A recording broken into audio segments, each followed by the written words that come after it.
Estimados maestros, qué gusto poder estar esta mañana con ustedes. Me acompaña en esta conversación una querida compañera, la maestra Claudia Bataller, que tiene mucha experiencia en trabajo con maestros también. De hecho, ha estado en algún tiempo en lo que en su momento fue la Dirección General de Educación Superior para Maestros, hoy de GESUM. Y es un placer poder compartir con ella para poder conversar sobre un tema que es muy complejo, pero que seguramente está despertando mucho interés en el trabajo que tenemos que hacer en adelante en el plan de estudios, que es la evaluación formativa. Claudia, buenos días, espero que estemos muy bien. Ay, muchas gracias, Ángel, por la invitación. La verdad es que me da mucho gusto poder compartir contigo algunas ideas y algunos comentarios sobre lo que tiene que ver con evaluación formativa, que es el tema que nos reúne el día de hoy aquí. ¿Qué significa que los maestros tengamos que enfrentar la tarea de evaluación formativa ahora como actividad principal en las tareas dentro del marco de la complejidad de tareas de evaluación? Pero ¿a qué nos vamos a enfrentar? ¿Qué problemas vamos a tener cuando intentemos realizar la evaluación formativa? ¿Cómo lo ves, Claudia? No, pues lo veo, parece que es un tema que se ha comentado mucho, que los maestros conocen, que identificamos, pero que en el momento en que lo vemos ya como un apartado protagónico del nuevo modelo educativo, pues entonces ahí es donde tenemos que ver realmente cuáles son sus alcances, cuáles son sus limitaciones y qué dificultades va a presentar la implementación que se haga con él, ¿no? Entonces yo creo que sí hay que pensarlo en voz alta, comentarlo y seguramente lo que comentaremos aquí, lo que digamos aquí, pues va a ser también pensado y sentido por los maestros. Sí, un problema que veo es que necesitamos empezar a diferenciar las fases del plan de estudios, porque no se puede hacer la evaluación formativa igual en la fase 2, en la fase 3, en la fase 4 y 5 o en la fase 6 del sistema educativo. No sé si tengas alguna reflexión que ayude a los maestros a decir, a ver, eh, ¿qué podríamos hacer cuando pensamos, por ejemplo, con niños que están en la fase 2 o fase 3, donde propiamente el lenguaje oral todavía es relativamente complicado, donde el lenguaje escrito es mucho más complicado, pero entonces, ¿cómo hacemos la evaluación formativa con ellos? Yo creo que ese es un punto central. No podemos generalizar la evaluación formativa para todas las etapas de desarrollo. Tenemos que recuperar quiénes son nuestros sujetos de aprendizaje. En este sentido, los alumnos pequeños, pues para ellos el dar manifestaciones, el poder expresar, el poder reflexionar sobre su propio aprendizaje, va a ser algo muy concreto, algo muy específico, vinculado a el dibujo, el juego, la actividad con los otros.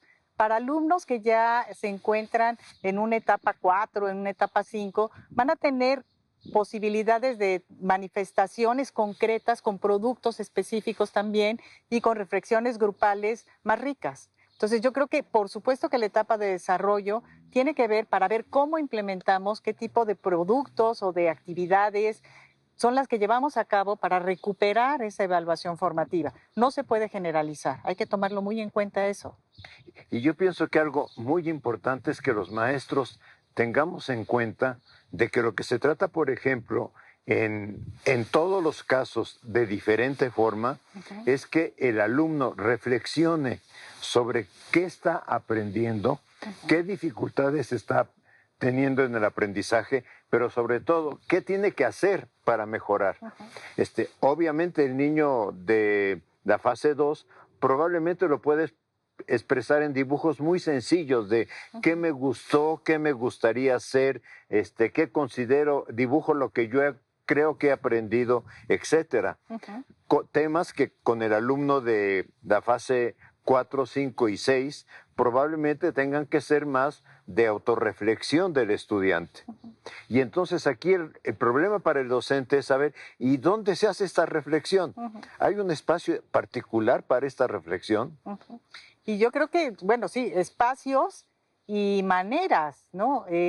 Los espacios no se pueden establecer. Si estamos hablando de que la evaluación formativa va junto con el proceso que implica regulación y autorregulación para el niño, no se pueden establecer concretamente algunos espacios ni vincularlos con los ejercicios de examen, sino que tienen que ser mirados de otra manera, ¿no? Tienen que ser pensados también por el maestro, pero también por los mismos alumnos.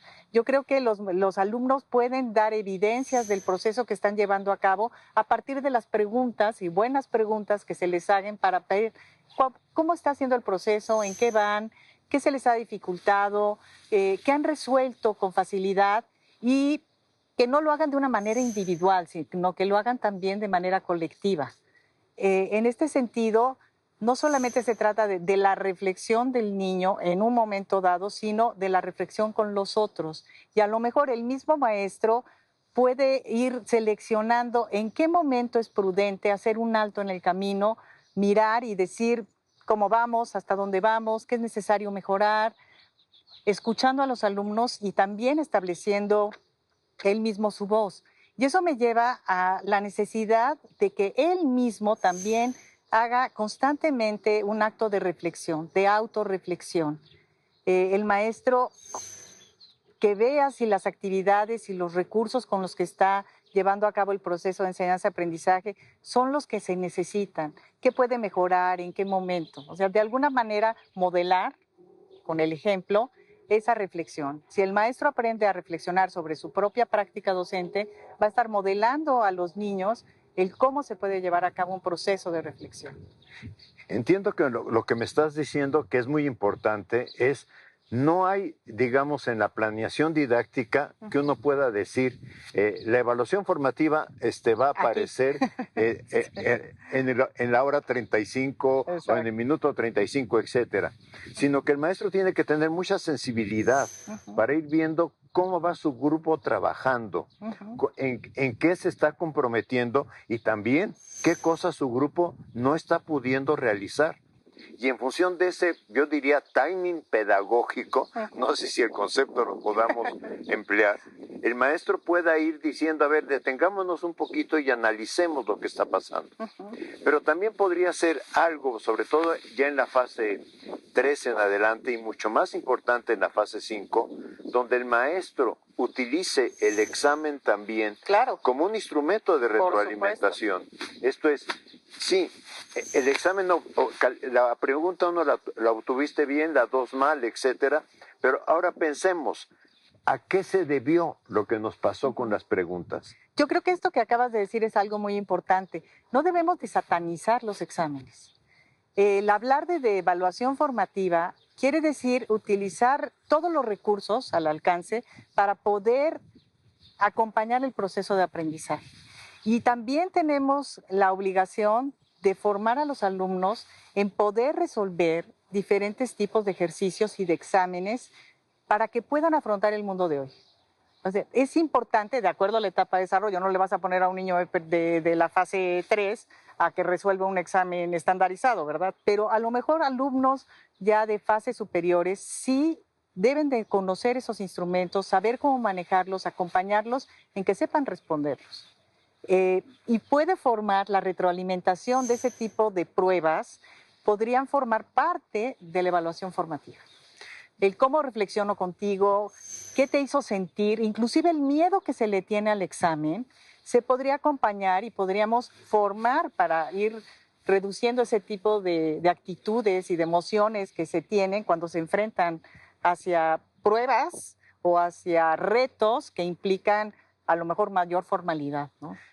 Yo pienso que le estamos dando un tip muy importante a maestros y maestras. Esto es, la evaluación formativa solamente puede existir si el alumno se compromete a hacer una reflexión. Claro que para que el alumno se comprometa a hacer una reflexión sobre su aprendizaje, requerimos también que el maestro tenga la disposición a reflexionar, tenga la disposición a saber que a veces propusimos una actividad y no funcionó, y de alguna forma el no funcionó significa ¿y qué otras cosas podemos hacer? ¿O qué cosas podemos hacer con determinado alumno en virtud de que estamos viendo que no está avanzando al ritmo que nosotros quisiéramos. Pero tiene otro tema importante, que es la evaluación formativa.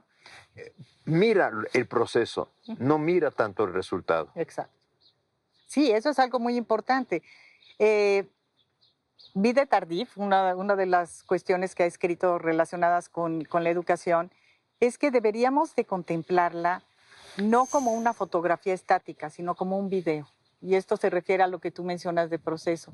En el video tú ves lo que acontece en un lapso de tiempo, no es un resultado específico. Y creo que esa analogía nos sirve para poder comprender de mejor forma lo que es la evaluación formativa.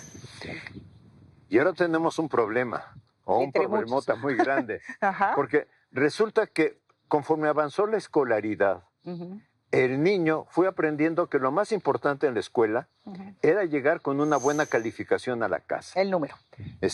El número. Y aunque hagamos rúbricas, aunque hagamos cualquier otro instrumento, al final todo lo traducimos a, bueno, ¿y cuánto me saqué?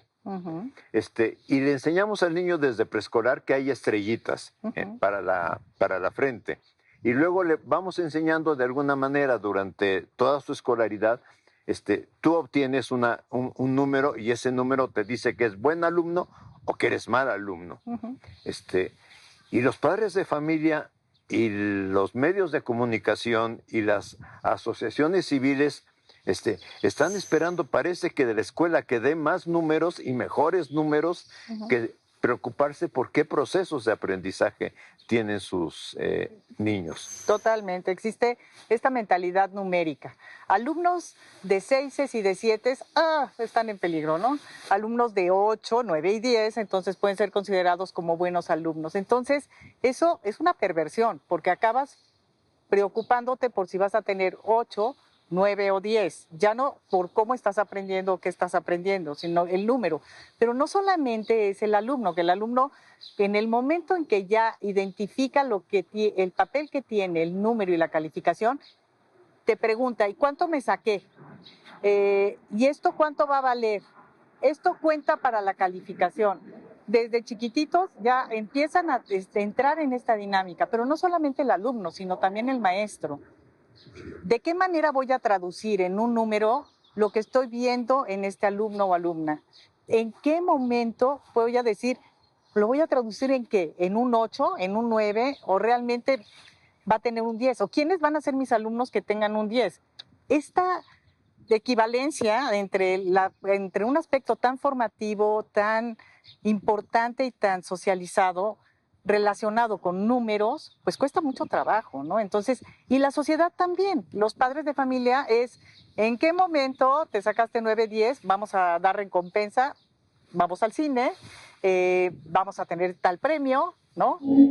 Y ¿en qué momento realmente no? Me temo que no vas a poder salir a jugar el día de hoy. ¿No? Vamos a ver si la calificación empieza a mejorar y entonces hablaremos de permisos y salidas. Cuando la educación debería de estar en otro lado, ¿no? Sí enseñar a tener determinados rendimientos, pero distinguirlos. ¿En qué momento estoy hablando de estos resultados y qué papel juegan? Inclusive enseñarles a perder los miedos ante los resultados, ¿no? Entonces, yo creo que son temas que hay que reflexionar, que hay que poner en la mesa y que deben de estar presentes en esta autonomía que se le está dando el maestro para la toma de decisiones en el proceso que él está conduciendo, ¿no? Sí, yo creo que esto es fundamental. O sea, necesitamos que cambie el maestro. Pero también necesitamos que cambie el alumno. O sea, que el alumno diga, voy a la escuela a aprender, no voy a obtener una calificación. Pero el otro problema que tiene la escuela es que también necesitamos que los padres de familia, que los medios de comunicación, que la sociedad amplia esté preguntándose. Y ahora en nuestras escuelas, ¿qué están aprendiendo los niños? Claudia, creo que ha sido una conversación maravillosa. Espero que para nuestros compañeros maestros y maestras tenga alguna utilidad. Nos da mucho gusto, me da gusto saludarte, pero nos da mucho gusto saludar a los maestros y maestras por este medio. Claro que sí, y una invitación a seguir pensando sobre este tema. Muchas gracias.